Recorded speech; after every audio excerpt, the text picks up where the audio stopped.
All right, well, let's get into it. The Niners have lost again to the Buffalo Bills. Got their butts kicked. I think they've lost quick math 73-20 over the last 2 weeks against the Packers and the Bills. We will talk about it and where they go next after this.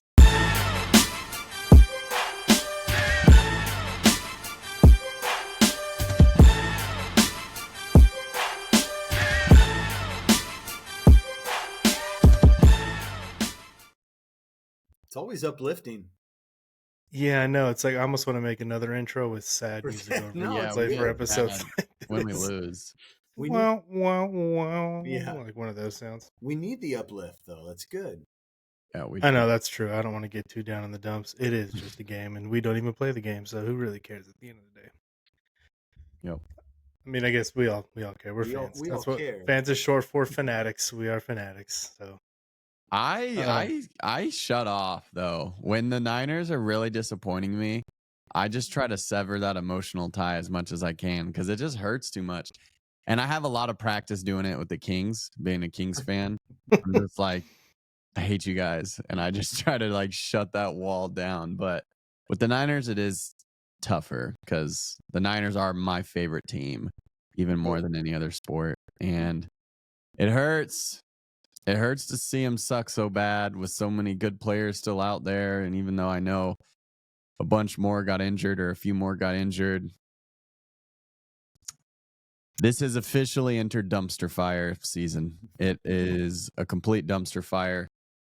At this point, I am holding out for a decent draft pick.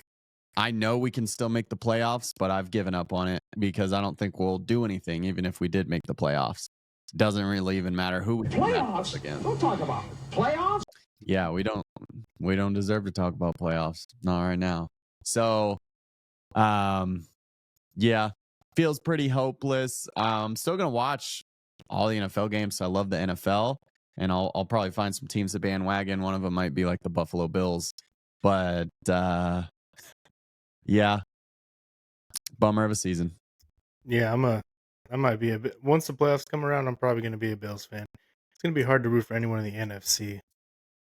But if the Bills can take down the Chiefs, then Oh my God, that'd be amazing. I'd be the happiest. that would be good times as far as I'm concerned. Anyone, just as long as the Chiefs don't win a Super Bowl or the Eagles, I'll be happy. Yeah, I guess I'm rooting against the Eagles. That's why, yeah, it's hard to pick. Even the Lions, like the Lions kind of have the feel-good story of like never going, but they've kind of become a rival now that they're a good team in the Niners conference. And I feel like they've kind of gotten a little annoying. Some of their players are like really cocky and talking junk. And I'm like, you guys just got here. Can we just enjoy the moment and be a little humble? But they're already just feeling themselves, and it's kind of annoying. So kind of rooting for them to get humbled too. So as far as I'm concerned, let's go Bills. Yeah. Your I feel the NFC same. team could be the Vikings. They've suffered for a long time too, just like the Lions. That's true. That's Yeah. true. Here's our updated schedule. It's funny. I think back to when we first looked at this after the bye week, and Jason said he saw a 7-2 record, and I thought I was being like optimistic because I was thinking I see 6-3. Now I'm like, are they gonna win? They might finish this 1-4. They could still go 6-3, Ryan. It's still out there. Everything they need is in front of them, right? You know, I'm so tired of hearing that. I hear the players and the coaches. Everything we want still right in front of us. I'm Right like, in this dude, room. Everything we need is right here. it is in the rearview mirror, and it's so far gone in the rearview mirror at this point. Yeah. Do you guys feel like that Seahawk loss was the breaking point? It's been all downhill since then, or do you feel like even if they beat the Seahawks, they're still gonna get beat the heck down by the Packers and the Bills and probably not make the playoffs? I think regardless of how that Seahawk game ends, they lose just based on how they looked and what's happened with injuries and everything. They are going to lose both the Packers and the Bills game, even if they win the Seahawks game. That just would have gave them a little more room for error. I just don't want the Seahawks to be the NFC West representative. Like, they're just the team that annoy me the most. All the NFC West teams annoy me to a degree. but the Seahawks annoy me the most. So I'd rather see the Cardinals or the Rams go, but it looks pretty strongly like it'll be the Seahawks, barring anything crazy down the stretch. I'm guessing that Yeah. the Seahawks and Cardinals still have to play each other. I don't know their Mm-hmm. schedules, Think but They so, do. yep. I think from what I've seen, the Cardinals are the better team. So I agree. I wouldn't be surprised if the Cardinals can still I figure a think the way. Rams are even a better team than the Seahawks. I think the Niners are a better team than the Seahawks. I think the Seahawks are the worst team in the division, to be honest. I don't think there's a team in this division that deserves to go to the playoffs. No, no. It If should any be. team, it'd probably be the Cardinals, but yeah. Imagine if the Packers don't make the playoffs. They're 9-3 right now, but then like the Seahawks go. Yeah. Like Well, you do know there was that year where the Seahawks made the playoffs as the NFC West rep with a losing record. Yeah. yeah, Hopefully it won't be Crazy. that bad. Hopefully there won't be a losing record team that gets in. Crazy. yeah, and it wasn't even like an 8-9 record with the 17-game season. It was like a 7-9. They were 7-9. Just pathetic. Who was the worst team in the division that year when they went? Like, who had the worst record? It was probably the Niners. I think that I was was around the time. I was gonna guess probably the Niners. Yeah, I think that was around like, the Mid 04, 2000s. 05, 06, somewhere in that range. Yeah. That might have been the year we got the number 1 pick to draft Alex Smith. Yeah, is that early? Yeah. Yeah, it might have been. Because that was like the Matt Hasselbeck, Sean Alexander Seahawks, wasn't it? Well, maybe. Or just Sean Alexander was like 2008. Yeah, I Came don't a little remember later. for sure. I think Sean Alexander's like heyday was more like 05, 06, maybe 04. And I think the Seahawks were better then. So maybe it was towards the end of that run and they just figured a way, in as the veteran team or something. I don't really remember, but yeah, let's not have a repeat of that. Hopefully, at least one of the West teams can have a winning record. It's not a lock. Yeah. So, I was, as we talked about in the last episode, I was looking forward to that game last night. We all agreed that, well, I mean, Chasen did pick the Bills to win by a pretty decent margin, but I think we all agreed that it was going to be a hard fought competitive game. And it wasn't. It started that way. I felt like It did. Yeah. It did. I felt like they came out. They looked like the defense actually looked pretty good. Yeah. And I feel like it all just changed when Mooney had that legal contact or pass Yes. interference or whatever, Yeah, because that it was hurt. like 3rd and 9 and they would have been off the field, and instead Second green out. you give up the free first down and away they go, and like the rest of the game was just different. Yeah. The first defensive drive, they forced the punt 3 and out, and Fred met James Cook at the sideline and clocked him out of bounds and kind of flexed over him. And I was like, ooh, here we go. Yeah. Fred showed up. Like, he got his drug injection. He's not feeling that ankle. He's good to go. Yep. And then the Niners came out on offense, running the ball. McCaffrey was ripping off 8, 9, 10-yard runs. Yeah, our prediction was going to come true. The Christian's back game. He looked great. He looked really good. And then I think it was the second drive that he had that shoelace tackle that saved a touchdown. That pissed and me off. saved a touchdown and effectively ended his season. Yeah. Yeah. And then after that, it was, That's not the play he got hurt on, though, or was it? I don't think we really know. But if you watch that play, he gets tripped up and comes down really hard on his knee. Yeah, that's the And it's speculation. icy and cold. It's speculation. We don't really And then know. the next play is when he goes down. Well, He went off the field for a play or two, and Mason came in. Then Christian came back in, got the ball, and slid, and that was it. yeah. That son of a bee. Taylor Rapp. I mean, if that's not emblematic of the Niners season where they almost break a long touchdown run and it ends up being a season-ending injury instead, like that's the 49ers season in a wrap. And I even heard the commentators say the same thing kind of later in the game when Juice fumbled. They're like, oh, they drove all the way down the field. They got right to the 1-yard line and ball comes out and it's going the other way. This game weirdly wasn't that painful for me to watch. I don't know why. I don't know if it was because it was cool, because the snow was going on. I had zero expectations. The Packers game hurt. There have been a lot of games this season that hurt. But like the Bills game, I just expected them to lose, and it was snowy and kind of fun, and there was exciting plays. I kind of like was carefree a little bit. I was like, oh look, James Cook's sprinting down the sideline. That's kind of neat. Oh look, so and so just fumbled or whatever, whatever. One thing that was abundantly clear was the Bills were way more prepared to play in the snow than the California boy 49ers were, which makes sense. It's their home turf. That's what you'd expect. But man, we couldn't hold on to the ball. We clearly had like worse traction. Our guys seemed to be slipping way more. They did a reel during the game. Did you guys see it of all the slipping? It was hilarious. The Ricky Pearsall slip looked so ridiculous. It was like out of a movie, a banana peel under him or something. So it's hard to even evaluate the game when it was so heavily impacted by that. But if we played even at home, Niners are still losing that game. They're just not as good as the Bills. But yeah, that game didn't hurt me that bad for some reason.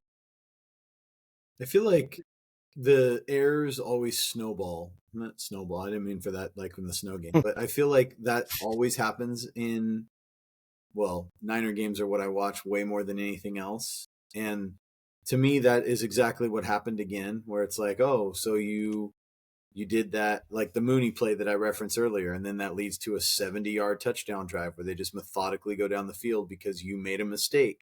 You didn't do your job, and so same thing leads to more mistakes down the line by, other players, like the fumbles and just, yeah, it's all understandable given the conditions, given what's going on. So that maybe that's part of why you didn't feel the pain so much. I agree. I didn't either. I think a lot was because of expectations. I wanted them to do well. I was trying to will that into existence, with trying to pick a close game, Niner victory. But when it went the way that it went, it was kind of like, well, that's kind of, what we would expect. Yeah, for me, the game was kind of over. I mean, I was still rooting for him and had hope, but when James Cook broke that 65-yard touchdown to make it 14-3, Yeah. I thought, it's going to be tough. Even though they're running the ball well, like they can't throw. And I had a feeling it was over at that point. And before I could even try to analyze like what's going to happen next, it was 21-3.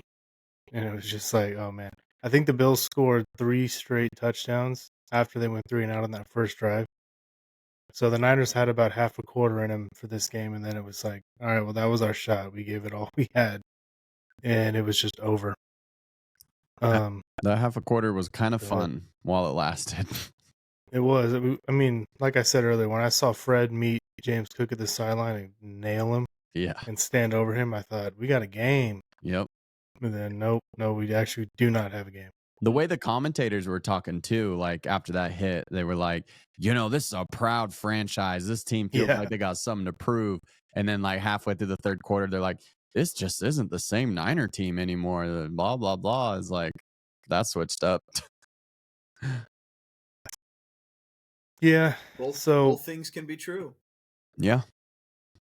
Yeah. You can. So what did you guys think? Like we've talked the last couple weeks. Was it offense? Was it defense? To me, it felt like kind of the whole team just kind of let them down. One of my predictions going into this game was that Brock would put the narrative that he can't play in bad weather behind him. Nope. Look, all three of us just shook our head immediately. He's had 3 fumbles this season where no one's touched him. He's just gone to throw the ball and it just slips out of his hand. That was the 3rd one this season. And that's not the first 3 of his career. It's happened once or twice prior. So that's scary. Yeah. Well, so the little hands thing is funny because if I'm pretty sure Patrick Mahomes and Brock Purdy have the same size hands. So I don't know that it's a hand size thing. I don't know that if he needs a glove. I know in MMA, guys do like hand workouts. They have really strong hands. Does he need to just get one of those little grip things and just I don't know. Does he need to wear a glove? I don't know. I don't know It's a enough. problem though. He needs to do something. So Clearly. hopefully somebody does know and they can work on that with them. And one thing that kind of frustrates me a little bit about Kyle when it comes to these games is that whenever they're going to be playing in rain, home or away, he gets asked, "What do you do at practice to prepare for the rain?" And his answer is always nothing. We just practice and we'll go out and deal with the rain. Well, teams all around the league, Peyton Manning, Tom Brady, these guys have always talked about it. They dunk footballs in water and then they practice throwing with them.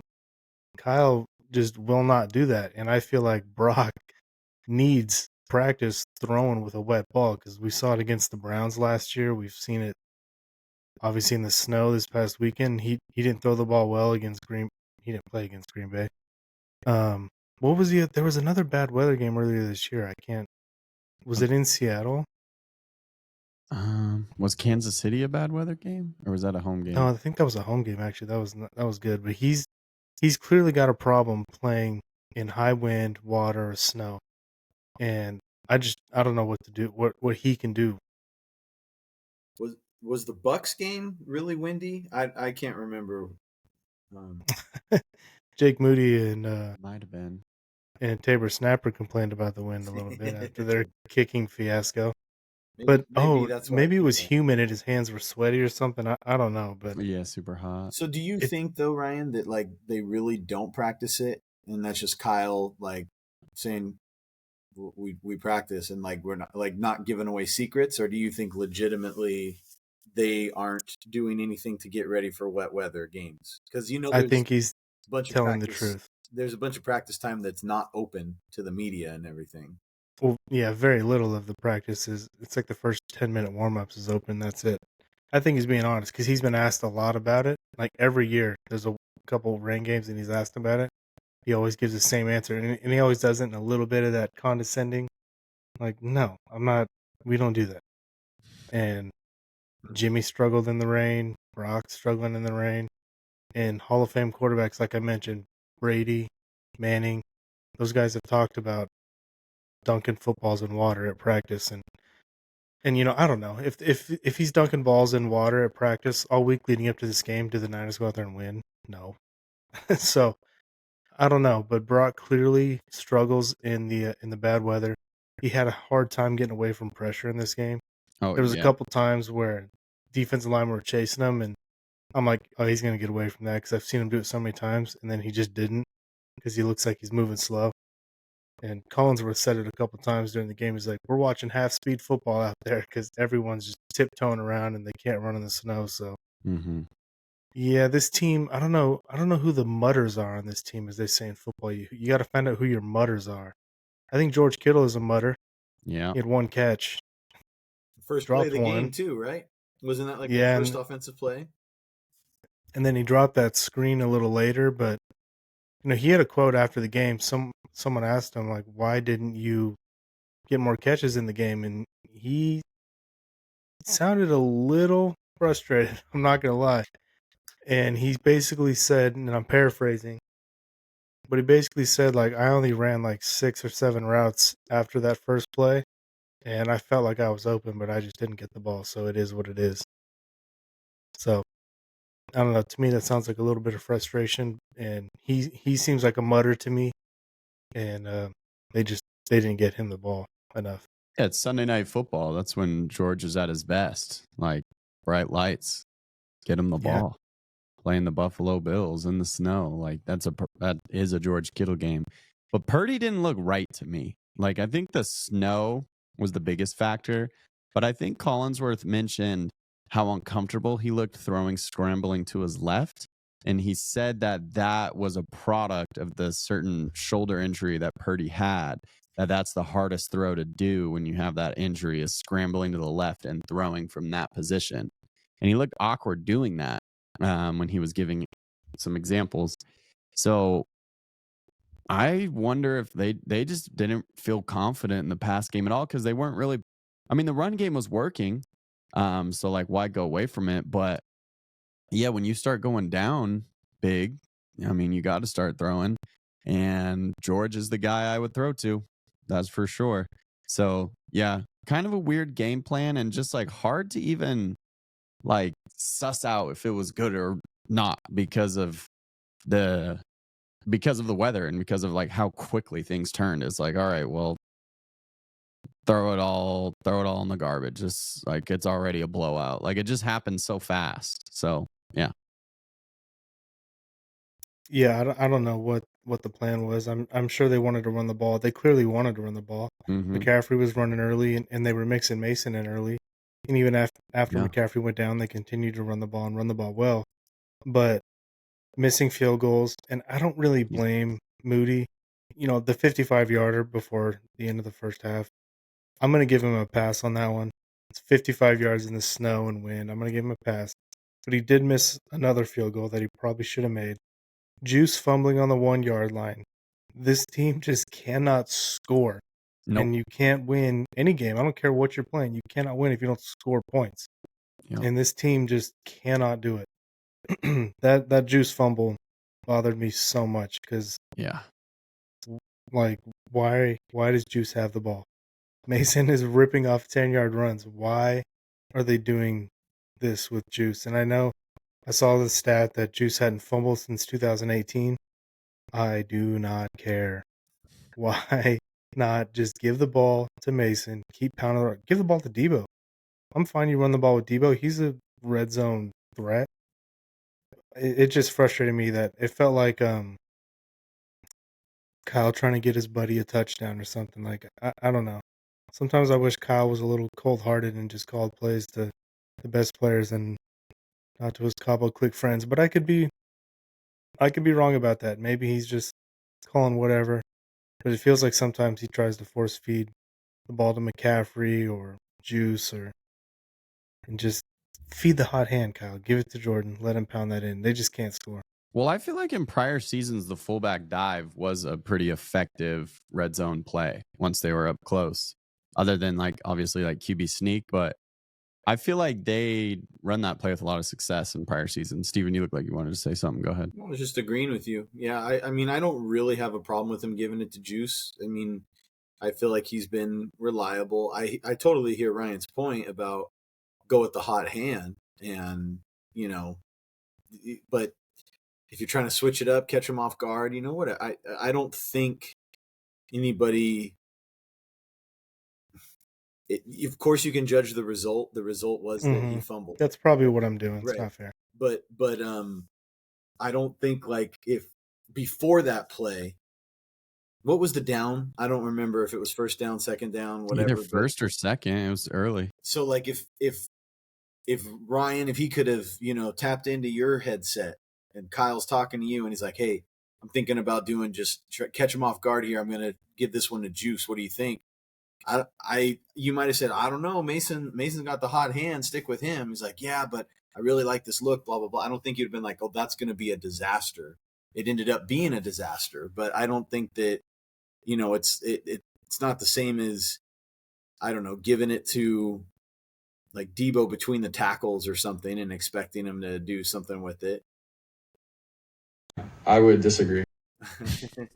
I would have told Kyle that's a disaster. Okay. Yeah, I'm over. I think Kyle Juszczyk is a good guy, good leader, has been for a long time, good player at times, but I'm just so over the Kyle Juszczyk, Debo Samuel experience. I would not have. I would have told Kyle you're getting paid $15 million a year. You do what the hell you want. But I'm not giving the ball to Kyle Juszczyk there. I'm giving the ball to Mason. I'm throwing the ball to Jawan or George, and that's probably it. I'm feeding the workhorses who I know are going to produce, and I don't know that I totally agree with the fullback dive success in past years. I think sometimes it works, but I bet if you looked at the stats on how often that on like a 1 or 2 yard play that converted, I bet it's closer to 50-50 than 75-25. Like I would take a Jimmy G QB sneak over for 1 Oh yard yeah. over a Juice fullback dive Oh, 10 out for of 10 sure. times. I would take any quarterback QB sneak for 1 yard over a Maybe fullback not Purdy. dive. I don't think he's very good at 3 it. yards? I would take the Juice fullback dive for sure. See, then I'm just going to the running back in that case. Like I'm skipping. Yeah. I'm going quarterback or running back. I'm skipping the fullback. You're not getting the ball Yeah. unless you're Mike Allstott, and Juice is not that. Yeah, I'm just assuming that it was, trying to catch him off guard, or they liked the look or something, but Yeah, and that's probably what it was. And I will say, when they throw the ball to Juice, I don't really have any issue with that. I feel like he's got really reliable hands. Um, they get him open down the field, and he usually makes plays. It's just when they run the ball to him, I'm like, why? He is by far the least explosive ball carrier on the team. I would even take Purdy just scrambling or running over Juice. Like he's slow. And It's slow. yeah, but of course, if he scores a touchdown there, then it's like, oh, good play, whatever. He So almost did. I'm just complaining to complain, honestly. he He did. He I mean, it almost- wasn't a fourth or not. It wasn't fourth down, but it wasn't like a 1 yard play. It was like a 4 or 5 yard Yeah. run, and he got to the 1 yard line, so he did almost get there. Yep. And I was even looking at the replay, like, tell me he crossed the goal line before that came out. Yeah. But no, it didn't. Yeah. In the beginning of it, I was like, oh, heck yeah. I thought we were getting our first touchdown. And then bloop, there it goes. Yeah, and special teams, they missed a couple kicks, but I think we found Debo's role. He just return kicks. That's what you're going to do. We're not going to throw you the ball anymore. You're just going to be our kick return specialist. He has been a pretty good kick returner. I worry about Debo's fumbling. Like, obviously, the snow had a factor, but I don't know. I feel like Debo's been fumbling more recently, receiving touchdowns. Oh my god, we got to get Brock on that list. Yeah. Oh man. Hey, Debo can throw the ball. Maybe actually So can Juwan can throw the Juwan. ball too. Yeah. Yeah. I don't know. There was one play where Debo caught a pass, and they might have set up a screen to him on on a third down, I think, 3rd and 8 or something like that, and he kind of looked like he wanted to make a move, and then he's got tackled. And all three of us in our text chain were like, "What the hell was that? Did Debo even Yeah. try? Was it? I don't know. Just Debo looked bad on that play. Who was that guy in Debo's uniform? Yeah, like who is that guy? What'd you do with Debo Samuel? He just Maybe he needs to see, switch back to number 19. 19. yeah, maybe. Number 19 is Debo Samuel. Number 1 is Tyshawn Samuel. I don't know. See, this is the thing that I think we talked about this a little bit. The difference between Christian McCaffrey and Debo Samuel to me is I think Christian's hurt and he's playing hurt and he missed training camp and he can get back to being a really, really good player. Yeah. I think Debo's best games, best years, it's all behind him. Like if he goes to another team next year, even if it's a really good team, if he goes to the Chiefs, like is he gonna regain some form that I think he will for like a season, and people will be like, "Whoa, Debo!" a full season? Yeah. I think it Then people are depends gonna be on. like, "The Niners are so dumb for getting rid of Debo," and then he's gonna pitter out like real fast, and that'll be wraps. But I could see him getting all motivated, finding one more good year with like the Washington Commanders or something like that. I think it depends on the circumstances. Like if somebody trades for him and it's like, oh, they want him and the Niners are willing to give up on, I think he's going to use that like, oh, they got rid of me, right? Or if they cut him, he'll be motivated to play against the Niners, because they cut him. But honestly, I feel like if he gets cut, he's going to go wherever he can get the biggest payday. This is pure speculation. I don't know, Debo. I would agree with that. I would think that if he gets cut, he's going to go where he can get the biggest payday, and I don't think that's going to be a good team because I don't think a good team is going to give Debo big money. So I He's think, gonna. Sorry, He's a Patriot or a Raider. I was gonna say like the Jaguars with his buddy Eric. yeah, like something like that, right? Exactly, like a team that is kind of middle of the pack, hoping oh, maybe he can find that old form or whatever. I could totally see Debo in a black and silver Vegas Raider jersey. I could see Debo playing for the Raiders. Honestly, you want to know the team? It doesn't really make sense from a fit standpoint, but the team that I thought about was the Seahawks. Really? They have 3 good receivers. I know, that's why I say it doesn't make sense from that standpoint. What if they're tired of DK or something? They want to try to get something for him. I don't know. or Lockett The is too washed up or whatever, and they think they can use Debo as the gadget player. I'm not saying he's going to go there. It just felt like something that he would do, like go there and get to play the Niners twice a year and probably play well against the Niners. I was thinking Miami to get back with his boy Wes and Mikey. I don't know about that fit either. I don't think it's a good fit, but they're paying 2 wide receivers a lot of money. Yeah, they are. No, The Seahawk thing is kind of interesting because I think Lockett is done. So he'll probably be moving on. So they would want a third wide receiver. But Debo would have to play second fiddle to DK and Yeah. Smith and Jigba. There was that report that came out when the Niners played the Seahawks last about how the Seahawks wanted to draft Debo and DK. Yep. And if you listen to, do you guys listen to PFT today? Not today. So Mike Florio mentioned that report, and he was saying, he and Chris Sims were kind of saying it seems like that time of year where Debo and his agent recognize that the season's coming to a close, and they're starting to kind of put stuff out there to try and conjure up some trade interest or, see where his next team could be.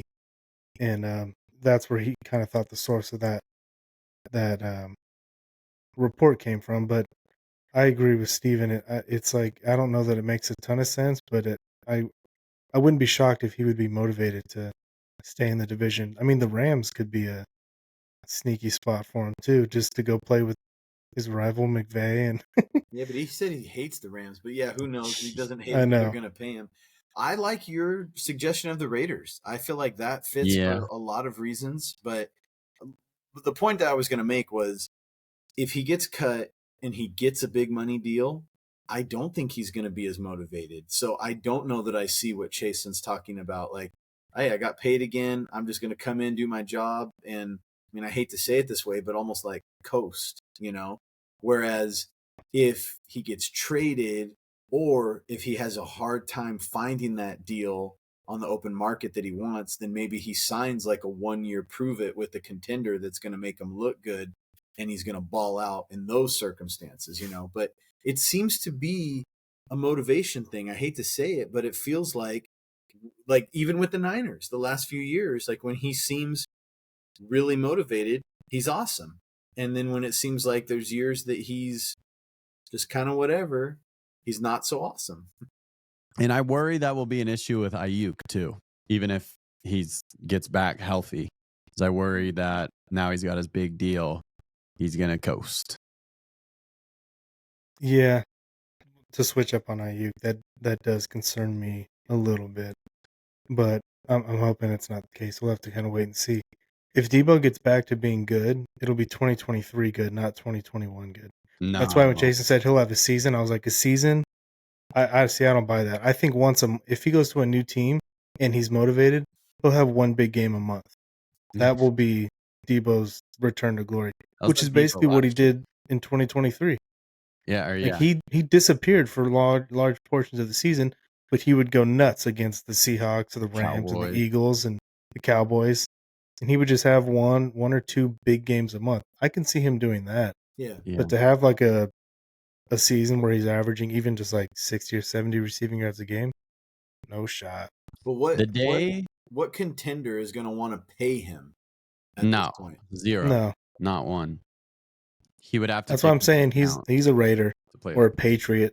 Yeah. Yeah, definitely. When we do get rid of him this offseason, which I do think that we will. They restructured his contract before the season. Oh, really?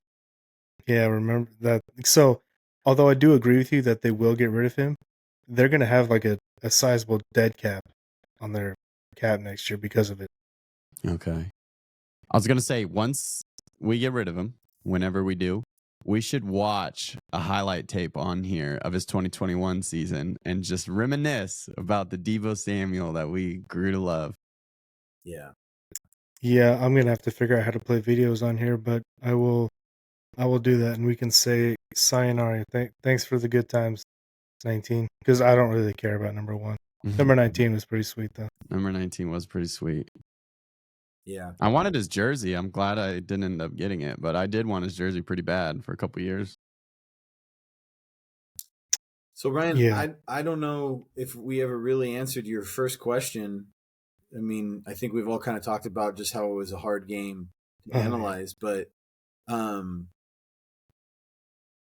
if I had to pick, I'm putting this one on the offense because they just didn't keep up, and I felt like they made more mistakes than the defense. I felt like the defense has a disadvantage as it is in weather conditions like that, so they did what they could do, and the offense didn't take advantage of that disadvantage for the defense against the Bills, and they made too many mistakes. And like you said, Brock didn't look right. So if you wanted an answer, I'm putting this more on the offense than the defense. Yeah, I kind of forgot I asked you guys that. What do you think, Jason? I Do was you going do to you say the lean one way or the defense. other? I'm not even trying to be devil's advocate. I really thought it was the defense. Um, I feel They like couldn't tackle. That drove me crazy. yeah, Par for the course this year, right? Yeah. they can't tackle, they can't stop the run, they can't stop the pass, they can't stop mobile quarterbacks, they can't stop teams in the red zone, they can't stop Those are getting all the penalized. things a defense is supposed to do. They can't do any of them. Yeah. So I was mad. Yeah, I think I was more mad at the defense. I mean, didn't they like drop a couple picks too? Or no, I might be thinking about the Packers game now at this That was a point. Packer game. Yeah. Yeah, I thought Josh Allen was pretty accurate and on the money throughout the game. Yeah, it felt like their offense, besides like that first drive and then almost that second drive, if Mooney didn't get flagged, like outside of those two, they did whatever they wanted, even in the snow, didn't matter. They were just cruising along. And I mean, Josh didn't even freaking play like most of the fourth quarter. It's like, it was crazy. But the reason why I'm picking the defense is just because, like, I weirdly feel the opposite where I kind of didn't expect. I expected there to be a couple turnovers, like from the sloppiness. Obviously, there was still more than I wanted. I mean, I want 0, but I just feel like at least the offense was like moving the ball. They're moving it up and down, and then they'd never put it in the box or never with consistency. Wait, what was the final score? Was it 10-35? 35-10, yeah. Yeah. And yeah, so my frustration with the defense is everything I named. They just can't stop the run to save their lives. And that's the most frustrating thing as a fan to watch, just ripping off chunk yards like in the run game. Cause it's just like, what are you even going to do? And it's just demoralizing. And the clock just keeps ticking. I'd rather like Josh have this awesome game or something than James Cook and whoever their backup is ripping off 7 yards a carry. So yeah, I felt like I was more upset with the defense than the offense. The offense still sucked, but at least they moved the ball up and down the field and should have scored more points. If we make our field goals, if Juice doesn't literally fumble on the 1 yard line, like we should have put up some more points. That's why I feel like I'm more frustrated with the offense. They should have put up more points. They Yeah. had it right there in front of them, Hmm. and they couldn't freaking do it. That's why I'm frustrated with them. Yeah. Either one, they both sucked. Yeah, I just thought it was a total team effort on the sucking front. Special teams hasn't been. Sorry, go ahead. Well, I was just gonna say your point about like the run game not being able to stop the run, how demoralizing it is. I agree with that.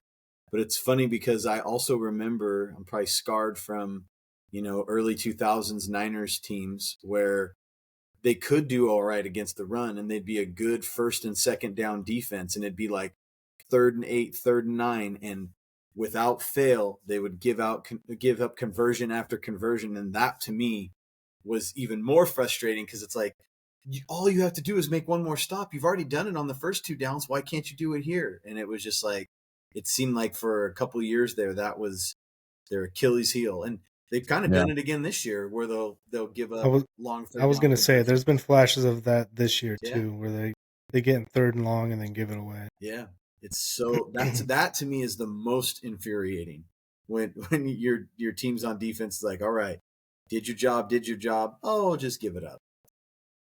Yeah. Yeah, I would probably agree. The special teams, like Jason, I think was gonna say, it wasn't off on this game, but they did miss kicks and Debo did fumble. Yep. So I think the good couple returns were fun to watch, and it was cool to see Debo moving and making guys miss. But at the end of the day, they missed kicks and fumbled, so it was still they still had their own disastrous plays. Yep.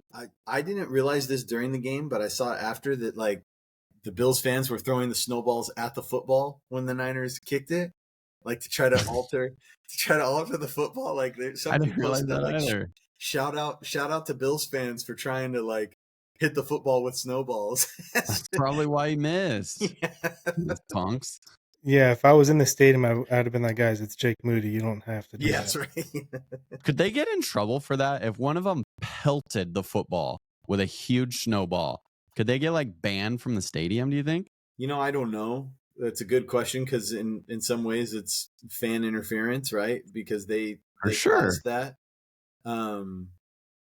But I mean, if a strong gust of wind came up and had the same effect, you can't, like, It's hard to penalize prove that. it. It's part of the environment. So I don't know. I don't know what the result would be. It's like in baseball, like a fan robbing a home run or something like that, or yanking it out of the outfielder's hand or whatever.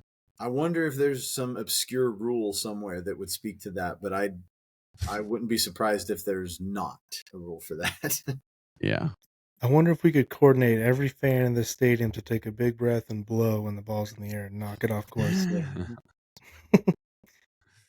Steven, what you said you had some questions before we started recording. What I know you wanted to compare this season to 2020 and 2014. What was the other one we started talking about a little bit?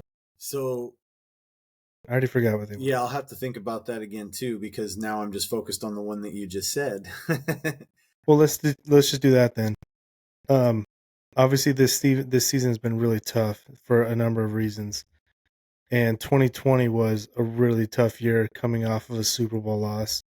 And then when you go back to 2014, Jim Harbaugh's last year, didn't quite make the Super Bowl the season before, but they did have 3 straight NFC Championship appearances and a Super Bowl appearance, so they had long, tough seasons. And then 2014 was just a really bad year. 8-8 at the end. I mean, not really, really bad, but they went 8-8, and Jim Harbaugh got fired, and there was the mass exodus, as I like to call it. Just so many Niners players left or retired. Which season does this feel like if you were to compare them to 2020 and 2014? How does this season compare to those two, as far as like on the crappy season meters? And the reason why we're comparing those seasons, because there's been a ton of bad Niners seasons we compare them to, but those 2 seasons and this one, the similarity is high expectations coming into the season, and they're just missing them by a mile. Yeah, so Chasen, you go first, because you didn't. Ryan and I, like, talked about it a little bit, and I did remember my other thing, Ryan. So we can move to that later. Okay, we're- we'll go to that next. We're Remember it. comparing this year to the year that Harbaugh got fired, his last season. Or 2020. Or 2020. What does this season kind of remind you of more? Wait, what was 2020? That was the year. 2020 was like the injury year where just everyone got injured early. Bosa ACL, Jimmy got hurt, Raheem Mostert got hurt, George got hurt. Remember, it was New York Jets, New York Giants, week 2, week 3. Yeah. And the Niners flew home from that game with like half their roster on IR. Yeah. I feel like it reminds me most of that season. I feel like I don't even remember the Harbaugh one was like so insane. I feel like that season was, with everyone leaving and Harbaugh getting fired, it's like nothing can compare to that. Like, I remember just checking Bleacher Report and just see, like, every day or every other day or whatever, it was like someone retired, someone left for whatever reason. Someone got arrested. Yeah, it was crazy. So I wouldn't compare it to that unless I guess we could get to that. I guess like it's still TBD. Well, We could. sorry to jump in. No, but go ahead. I think the comparison is more not so much what happened after the season, in the off season, and of course we don't want that to happen again, because that was the off season from hell. Yeah. In my opinion, it's more what was happening in the season, where I think Ryan said this a couple couple sessions ago where they just seemed like they were out of gas, or they, got old quick or whatever. And so what I remember about that year, like I was still feeling pretty good. That was when that Thanksgiving game happened and the Seahawks just annihilated them, and then, ate Thanksgiving turkey on the Niners logo midfield that pissed everybody off. But going into that game, I'm pretty sure both teams were 7-4. Because I think the Seahawks had some early season struggles or whatever, and so it was like, if they weren't 7-4, they were close to that. And then it was like the Seahawks crushed the Niners' soul in that game, and that started a 4-game losing streak for the Niners. And it was so like mystifying. It was like, this is the team that, so maybe the Seahawks are better than you guys. Like they beat you in the NFC Championship game. They've got this really talented roster, but they lost to the Raiders during that 4-game losing streak when the Raiders were not good. And they had, I think, another loss in there that was like, you have no business losing to this team. And so I just, it was like inexplicable, but they were doing a lot of the same things that I feel like has happened this year, where they were making mistakes. They were, screwing themselves over out of victories basically. And it was almost hard to explain. It's like, I've seen these same guys with this same coach do really well, and now they're not, and they just spiraled downhill, and then they won their like obligatory last game of the season to finish 8-8. And so in some ways I do see the similarities to that, but honestly I feel like, for me, if I had to pick between the two, it is more comparable to 2020 because of the injuries they have had. I mean, you hate to make excuses, but they have had just so many injuries to key people this year. Like, I think Kittle's about the only key person who hasn't been hurt, and even he's missed a game, right? So, I mean, it's just kind of crazy how they've piled up on him. I really do think it's kind of a combination of the two. That's what I was telling Ryan before. But if I had to pick between the two, it reminds me more of 2020, like Super Bowl hangover. Guys maybe just, more worn down than they realize, and that's why they're getting dinged up and whatever. But anyways, what do you think, Ryan? Well, so that 2014 year, they lost to the Seahawks, the Raiders, then the Seahawks again, and then the Chargers. They fell to 7-8, and then they, just like you said, they won the final game to go 8-8. They beat the Cardinals. They should have never lost to the Raiders. They should have never lost to the Chargers of that year. And yeah, the Seahawks games were both close. It was like 19-7 and 23-17 or something. They were low scoring. I think this Thanksgiving one, I thought they got their butts whooped. But anyways, I thought they got beat bad. I thought it was like high 20s to like single digits, but maybe I'm remembering that wrong. Maybe it just felt that way because that game was 19-3. Okay. And then then they lost to the Raiders. Then they lost to the Seahawks again. That one was 17-7. Okay. All right. Yeah, so the Seahawks could just beat them up and shut them down. Yeah, those were those like real physical, hard fought. Cam Chancellor teaching Vernon Davis that he should not always jump when he tries to catch it, because then he gets buried. Yeah, man, Seahawks love that highlight. It's annoying on Twitter. Yeah, I would compare it to, like we were talking about a little bit before we started recording. It's a little bit of both, because it feels like this team is a little out of gas, and they're being devastated by injuries at the same time. The difference is, in 2020, it was like by week 3, it's like, oh, this season's over. Yeah. Because like Jimmy was hurt, Raheem was hurt, George was hurt, Bosa was out for the season, Solomon Thomas got hurt. And I'm sure there was more. Like Sherman might have got hurt. I can't really remember exactly. He missed time. Yeah, he definitely did. And I think I want to say George missed a few weeks, because I remember Jimmy threw him a hospital ball like in week 1, and I feel like George. That was 2021. Because I remember that one clearly. Okay. That was week 1 against the Cardinals. They threw a screen, and Budda Baker, he had to go up for it, and Budda came in and hit his knees, and it was an awful, awful throw. Yeah. Jimmy was Yeah. good at those. But George did get hurt in 2020 because in week 3 against the Giants, Jordan Reed, who remember the other tight end, he had 2 touchdown catches in that game, That's right. and then he got hurt. Yep. So, yeah, by heading into week 4, it was like, this season's cooked. Bosa and Solomon Thomas were already out for the season. Raheem Mostert might have been out for the season. And then Jimmy had the ankle sprain, and he missed like 6 weeks and then came back and played 2 or 3 games and then re-aggravated it and missed more games. And this season, it's like, I feel like this team is better than that team because they've been losing guys throughout the season kind of slowly. And in that season, it was like in 2 games. But they had so many good players on this team still that they were still kind of feisty. But at this point, it's just taken the toll. And now they put the stat up. I don't remember if this was on the broadcast or if I saw it on social media, but they had the number of players of like all pro and Pro Bowl players who've made the Pro Bowl or all pro in the last year or two. And they've missed like a combined, it was like 33 games, I think it was 33 more. games worth of games missed by Yeah.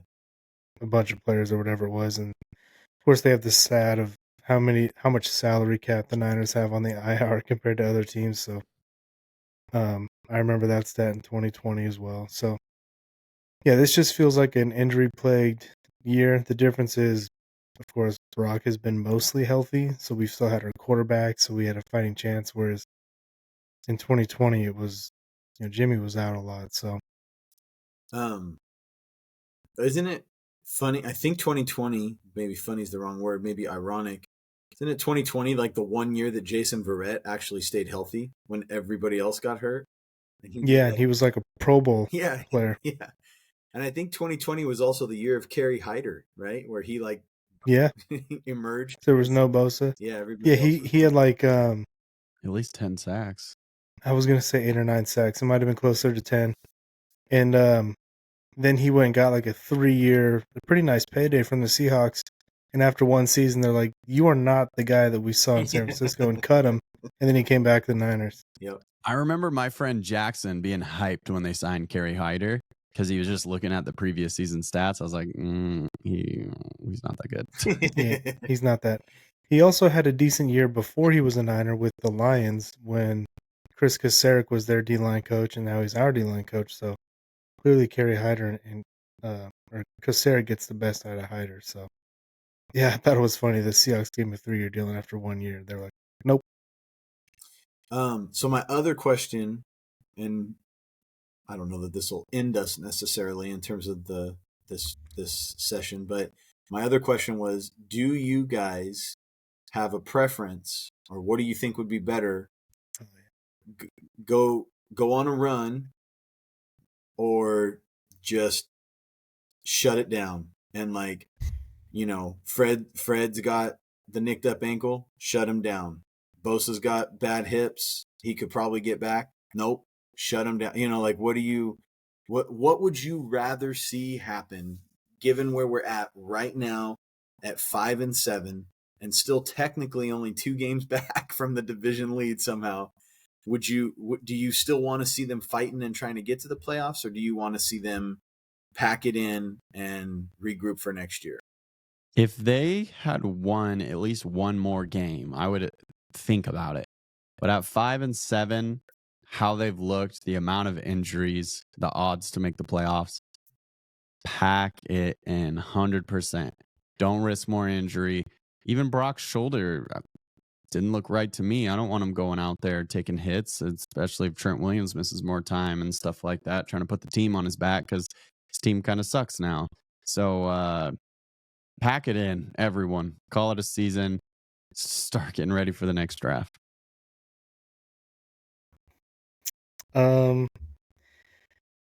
Yeah, I mean, if you told me that they could make a run, make the playoffs, and win the Super Bowl, and you could guarantee that, then I'd say go for it, do that. But the problem is if they make the playoffs, they're not doing anything when they get there. In the last couple of years they've gone to the playoffs, I felt really confident that at worst they're the second best team in the playoffs. And right now they'd feel like the worst team in the playoffs. So you would not be satisfied with a second round exit? If they won in the wild card round? Yeah, That'd be because they'll fun. be hosting somebody who I think is beatable, because they're not going to be hosting the Eagles or the Lions. And I think that they already showed that they can hang with the Packers with their backup quarterback. We went over how I think that game was closer because they teased us so much. It was closer than the final score looked. And yeah, anyways, I'm just saying, like, I think the Commanders, they're a fun story. Get them in the playoffs. Good luck. Good luck, Commanders. Hmm. And then the Vikings, same. Like, I just don't see it, in the playoffs. So I guess what I'm saying is, if they could somehow win the West, I think they're winning their first playoff game. Dang. Yeah, that wouldn't really surprise me.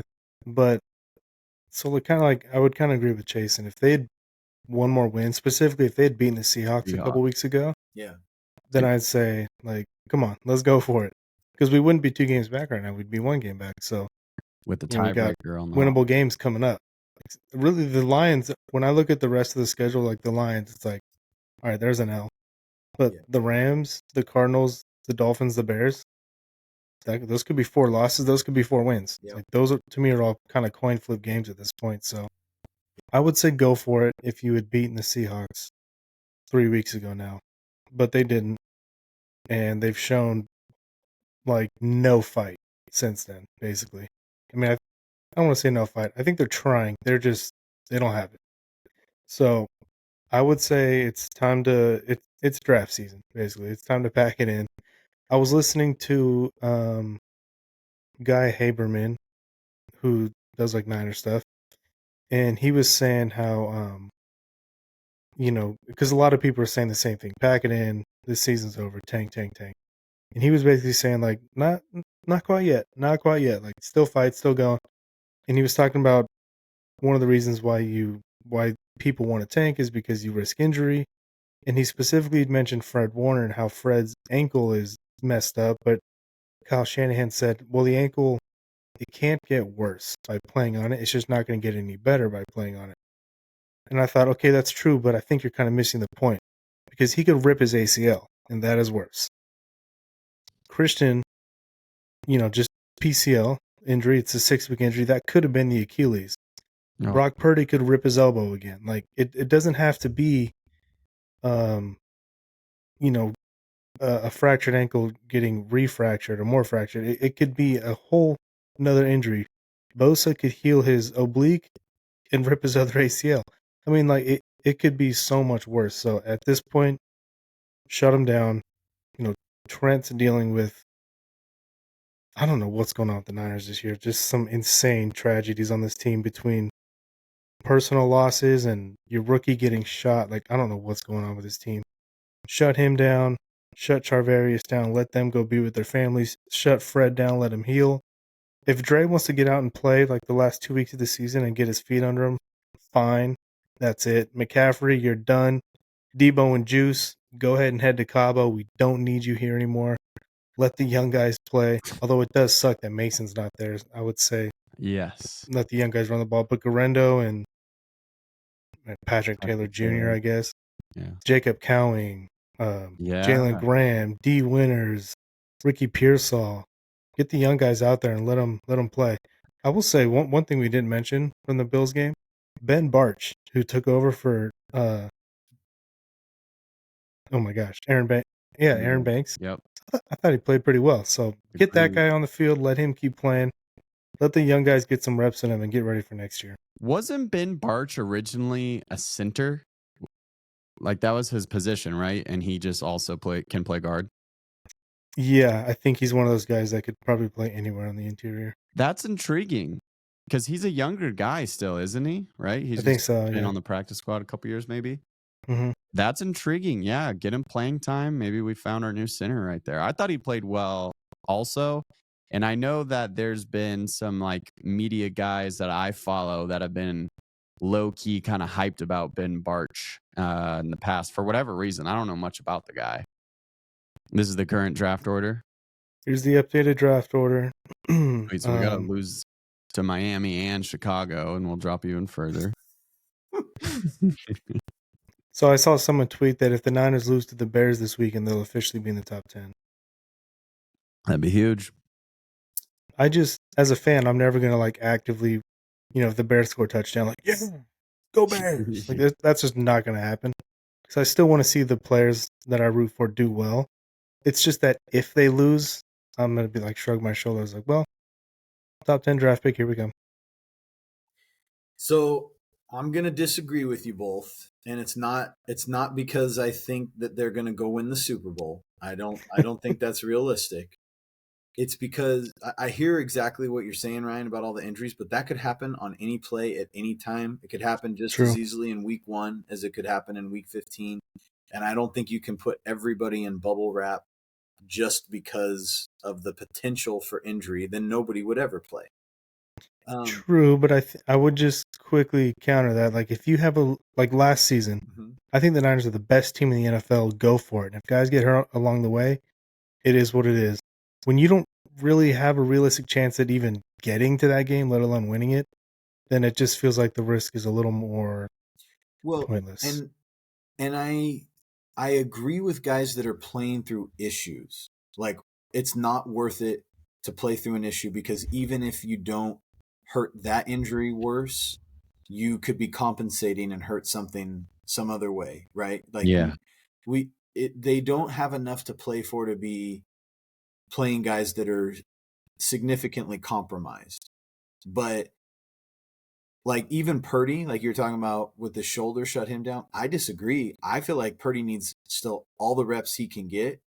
Yeah, he's done well so far, and I'm not saying that he still has to prove himself, but he's not perfect. We've talked plenty about, some of the warts in his game, and I feel like the more time he can get doing live reps in Shanahan's offense, the better. And especially if there is less to lose, like, hey, you just got to go for it. Gunslinger mentality, right? Or don't matter now. Work on your stuff, man. You try this, right? Like you're out of it. I feel like that's good for him to get that opportunity. I also feel like with, even guys that may not be young guys, but like let's say Diamador Lenore. I think that him continuing, I don't know that he's at his peak yet. I think he's entering his prime, but keep working on your stuff. Figure out how to play through pain. Get more exposure, whatever. So I don't want them to shut guys down just for the sake of doing it, like to be in protection mode. If Bosa is good, like if he's back and he's like, okay, I've recovered, play him. But if he's like, oh man, I don't know, I'm still feeling compromised, don't, because he's already proven that by compensating for one, he hurt the other, right? So I feel like it all is going to be case by case, but I feel like for the most part, any of the guys that are your starters that can play should be playing, because even Debo and Juice, who this is the first I've heard you talk about giving up on Juice. I didn't know he was in that club for you, but even with those guys, it's like you still got to see where they're at. Like maybe Juice continues to go downhill. I know they're both vets and they're both proven commodities in the NFL, but they're not. You don't know where they're at the end of the 2024 season, because maybe they are totally washed and you need to see them, in these games to really make that determination. What if Juice is dealing with something right now that we don't know? I don't know, Ryan. I'm not going to sit here and debate Juice good, Juice bad with you right now. I'm just saying, if that's your best option, which you've made the determination that that's your best option at fullback, right? Based on training camp and everything through the season, then you should be putting your best option out there, even if it's not for him to get him minutes, but you think he's the best blocker and you have Garindo back there, give him the best lanes, So anyways, I'm just saying I don't think it's time to pack it in. I have no problem with getting younger guys on the field. I think that some of the younger guys are probably better options right now than some of those older guys that we've talked about anyway. So yeah, get them out there. Rotate more. You got to get your depth better. So see what you've got and get them in the game more. Don't have Bosa playing such a high percentage of the snaps when he's back, right? Um, anyways, so I keep coming back, and this is, coming from a biased Niners fan, obviously, but I keep coming back to the thought that, like, I know the Niners are the best team in the NFC West. I've seen it. They've just killed themselves to not really be able to show that. But they should have won all three of those losses against the Cardinals, the Rams, and the Seahawks.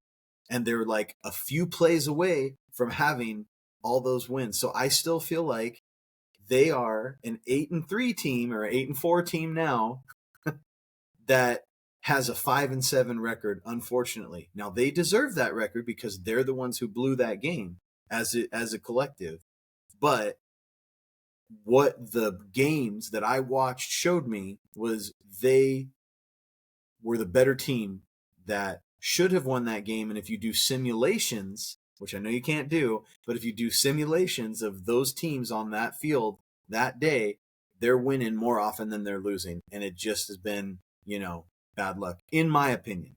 Not saying I'm right, but that's why I'm saying, like, if I view this team that way, that they really should be 8-4 right now, then we would be thinking about, damn, maybe they can still, try to get that 2 seed. Probably not the way the Eagles and the Lions look, but if that were the case, if they just win those games, that's the conversation. It's like, you're not out of it yet for the 2 seed. You got to really play. So anyways, that's why I don't want them to shut it down. I'm going to cling to the hope until they're officially eliminated that they can figure something out, because you do just got to get in, but you got to be smart about it to the points that you guys made. You can't just, roll somebody out there because they're quote unquote active. Yeah, I agree with a lot of what you said. There's only 53 players on the roster. You only dress 48. So you can't just bench everybody. Somebody has to go out on the field and play. And with Brock, and we're not going to talk about this tonight or even before the end of the season, but it's contract season for Brock Purdy. Are they going to give it to him? They don't have to. A lot of fans think they got to pay Brock, but they don't. There's actually a lot of different options that can happen. That'll be an interesting conversation. But before they make that decision, I want more intel on Brock. I want as much intel as possible. So I agree. If he's healthy, he's got to be out on the field. But yeah, I don't need Trent or Bosa or even Fred playing through injuries at this point, because, for who, for what? I forget who said that. But yeah, if you're healthy, if you're Debo and you're Juice and you're healthy, get out there and play. Even if you can't play like you used to. And yeah, Juice, the reason why I'm kind of crapping on Juice is just because I feel like, his fumble was devastating, but he's a part of that Cabo clique, kind of that toxic, what I think is a toxic culture at this point. And on social media, I know you guys aren't really on Twitter very much, but he's kind of annoying, and he's always reminding everybody how he took a pay cut. It's like, Does he? yeah, like, dude, you play in a dying position and you're not even that good at it anymore. So yeah, yeah, you What does took a he? pay cut. Well, and What does he say? and he got overpaid for years. So yeah, it's easy. Yeah, It's easy to take a pay cut because the Niners used to get made fun of for how much money they were paying to him. Like, he was getting paid like a top 15 running back as a fullback. So yeah, not a lot of room to talk there, but no, but for some reason he feels entitled to talk, and it's just kind of. I think it's just time for some of that old guard. Now, other people I've listened to talk is saying, like, they got to do a full rebuild, and like Trent and Christian and some of those guys got to go. And I'm pushing back on that. I'm not there. It's more of the guys who are older and can't play, but I still think Christian and Trent, George, the Cabo Right. clique, some of those guys can still play. And Debo and Juice, it's time for those guys to go. Not that Jake Brendel is in that clique, but it's time for Jake Brendel to go. Oh my! Some of the older players who cannot play, they got to trim that fat. I've been So wanting Jake Brendel gone for so long. I wouldn't be surprised, regardless of positive, negative. I wouldn't be surprised if this is Juice's last year, because when he Yeah. re-signed, didn't he only re-sign a 2-year deal, or maybe it was a 3? But I'd have to look at his contract, but I know he took a pay cut, and I can't imagine, like, why would he are they gonna ask him to take another pay cut, and why would he agree to that? somebody, Is he just so desperate to play for the Niners that he's gonna play for well, $1,000,000? honestly, it's the best possible situation for him. There's no other team that's gonna value what he brings like the Niners. Maybe the Dolphins, maybe, because of McDaniel. So, but I honestly, I think that if he's on the open market, he's getting a minimum deal, like a veteran. If he's getting a deal, he might Right. not even get it, like, he might wanna play and no one's wants him. He's gonna be 34. Yeah. Wow. Yeah. It would. And it's not like he's a hammer inside, like, knocking linebackers out of the way for his running back, like, he's always been kind of a leverage guy, just blocking by turning a guy and getting in a guy's way. He's not like Lorenzo Neal or something. Yeah. Yeah. It would. It would How be about that nice. name drop? It would be nice to get a hammer again if you're going to use a fullback, to have somebody who can just annihilate people. Yeah, and I wouldn't mind just not having a fullback too. It Because was when Juice is on the field, you know who's not? Jawan Jennings. right. Who would you rather have on the field? Well, it seems like Kyle of all people could figure out, you know, a, Genius. a way You'd think so. to, or two backs. Run two running backs instead of a fullback that are on the field at the same time. He got asked that a couple weeks ago, and he just gave another one of his snarky little answers that bothers me. But yeah, Larry Krueger asked him about, could you get Christian and Mason or Christian and Garendo on the field? He's like, two running backs? He's like, yeah, could you get two running backs on the field? Yeah, we've tried that before. It's like, okay. Okay. Like, he's just, I don't know. Some of his answers sometimes are just a little snarky. See, the problem is when coaches and players talk to the media, they're not talking to the media. They're talking to us, the fans. So when they're condescending like that, like, I don't take it personally because it's not personal. But I'm like, when they're asking you a football question, Kyle, can't you just explain football? You're way smarter than all of us.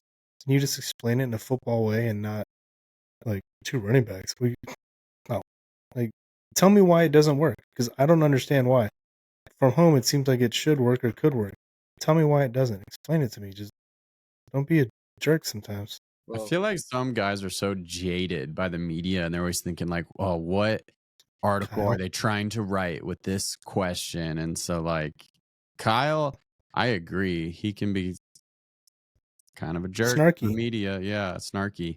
Um it's. Debo is really cold with the media. Like there's a lot of guys. Go ahead, Steven. I just say I think Kyle Snark is his version of Bill Belichick, just making sounds instead of answering questions. Like Yeah. I just it's a same idea, different method, right? Like Yeah, I probably. I think a lot of coaches do that, but where they're not going to give you the full answer, but just some guys have a way about them that is more lovable. I don't know. Yeah, I mean, that being said, I don't want the extreme opposite, which is like Sean McVay, where everything is just like he's so bubbly and he's just talking, talking, talking, talking, or Mike McDaniel, who just like stumbles over his words and has no freaking idea what he's saying. Like, That was Mike McDaniel's was kind of fun and cute for like the first couple months of his tenure. Now I know Dolphins fans he just drives them crazy because he's just like always trying to be funny and quirky, and it's played out from what I see from Dolphins fans. I that was didn't one of know the things that. that was always fun about Harbaugh, was that he had a good way of like giving the non-answer answers that were were bizarre at times, but Very bizarre. make good quotes and wouldn't reveal secrets, but still seemed engaging somehow. The best quotes. Yeah, a great coach can talk for a couple minutes or 30 seconds about a question, and when you're like, yeah, yeah, yeah, and then afterward you're like, he didn't say anything, did he? But over time, you also realize with him, like his shtick, it just doesn't.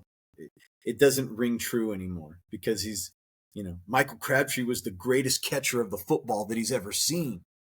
It's like, really? Okay.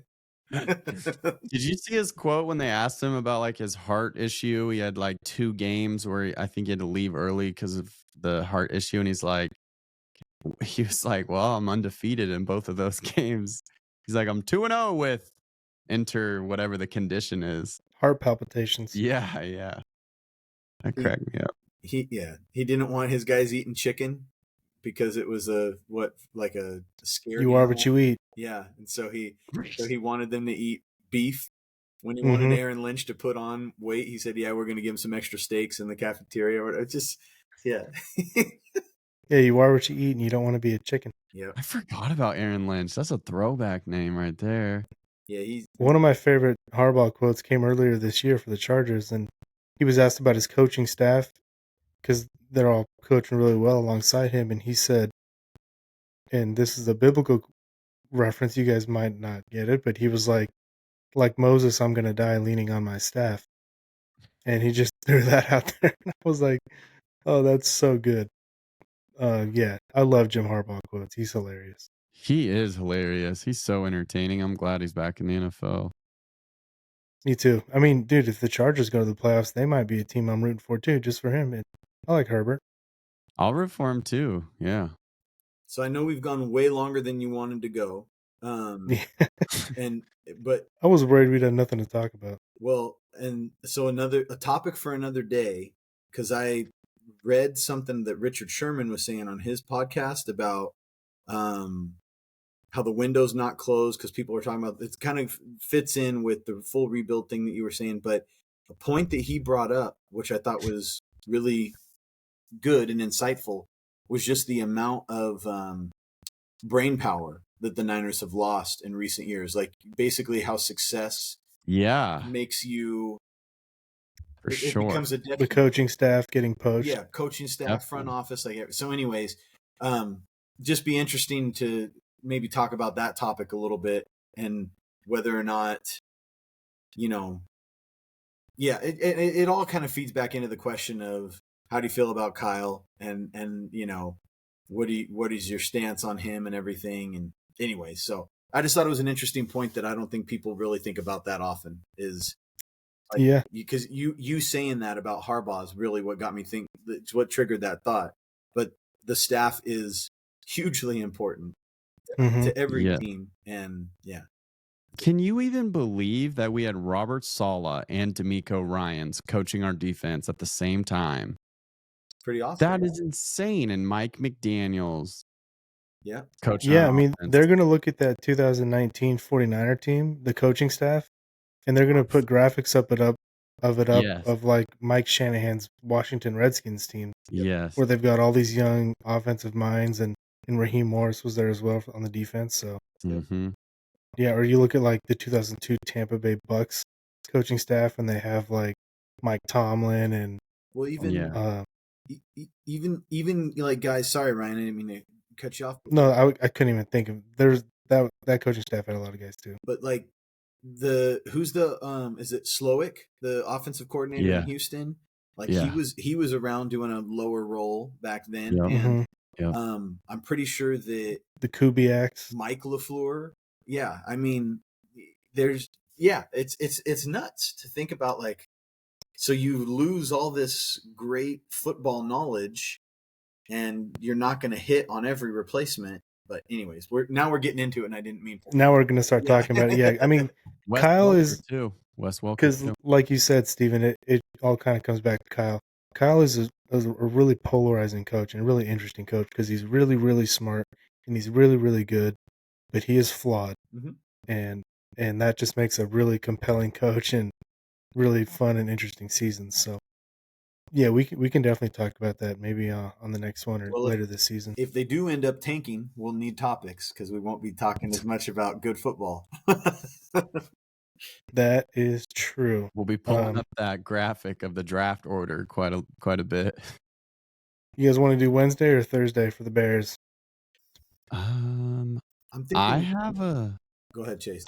My company is having like a holiday party on Thursday, so I will be back home at the earliest at like 8:00. So it's probably best for me to do either Wednesday or Friday. And Wednesdays are tough for me in general. So we may have to lean Friday unless we can try to figure out a time like during the day or something. But yeah, Wednesdays are the nights where like all of our kids have some sort of sport going, and so I'm usually not getting home until like 8:30, 9 o'clock sometimes. I have the All right. day off Friday. So like if we wanted to even do earlier in the day, like I could do whatever time in the day on Friday. Yeah, All right. We'll tentatively pencil it in for sometime Friday. sounds good. Cool. All right. Till then, I will see you guys later. All right. Like, comment, and subscribe.